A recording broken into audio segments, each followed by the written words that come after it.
காணும் இடமெல்லாம் தீ என்பதை குறிக்க நடத்தப்படும் இன்னும் ஒரு சடங்கு மாவொளி சுற்றுவது. இளைஞர்கள் தயாரிக்கும் மாவொளி இங்கு படமாக காண்பிக்கப்படுகிறது. பனைமட்டை 3 பாகங்களாக இங்கு காண்பிப்பது போலவே முக்காலியாக பிரிக்கப்படுகிறது. இங்கு காண்பிக்கப்படும் பனையின் ஆனங்காயை மூட்டம் போட்டு கரியாக்கி அதை பொடி செய்து துணியில் வைத்து உருளை போல சுருட்டி உருவாகும் பொருளே முஷ்ணம் எனப்படுகிறது. பனைமட்டை முக்காலியால் முட்டு கொடுக்கப்படுவதால் இது முட்னம் என்று அழைக்கப்பட்டு இப்போது முஷ்ணம் என்று மருவியுள்ளது. அதை குறிக்கும் விதமாக இங்கு காண்பிப்பது போல பனைமட்டை முக்காலிக்குள் வைத்து கட்டப்படுகிறது. இதன் மேற்பகுதியில் நெருப்பு வைத்து கனிந்தவுடன் தலைக்கு மேல் சுற்றும் போது இங்கு காண்பிப்பது போன்ற அழகிய காட்சி கிடைக்கிறது. இதை நிறைய பேர்கள் சுற்றும் போது பனங்காடு எரிவதை போன்ற காட்சியை ஏற்படுத்தி முருகனை நினைவு கூற வைக்கிறது. அஸ்ஸாமியரின் பாரம்பரியம் நமது பொங்கலை முழுமையாக புரிந்து கொள்ள பயன்பட்டது போலவே கார்த்திகை தீப திருவிழாவையும் ஒரு விவசாய திருவிழாவாக நிறுவ அதே அஸ்ஸாமியரின் பாரம்பரியம் பயன்படுகிறது.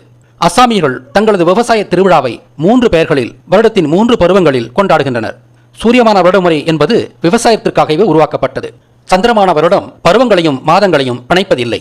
ஆனால் சூரியமான வருடம் பருவங்களையும் மாதங்களையும் கெட்டியாக பிணைக்கிறது. எனவே பருவங்களை குறித்த சூரியமான வருடமே விவசாயத்திற்கான வருடமுறை.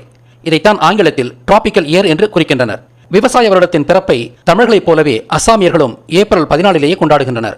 அந்த விழாவை 7 நாள் விழாவாக கொண்டாடுகின்றனர். அதை அவர்கள் ரெங்காலி பிகு என்று அழைக்கின்றனர். இது அவர்களின் முதல் விவசாய திருவிழா. இதற்கு ஈடாக தமிழர்களும் சித்திரை மாதத்தின் முதல் மழைக்கு பிறகான ஒரு நன்னாளில் பொன்னேர் கட்டுகிறோம். எனவே வருடப்பிறப்பு என்பதும் தமிழருக்கான விவசாய திருவிழாதான்.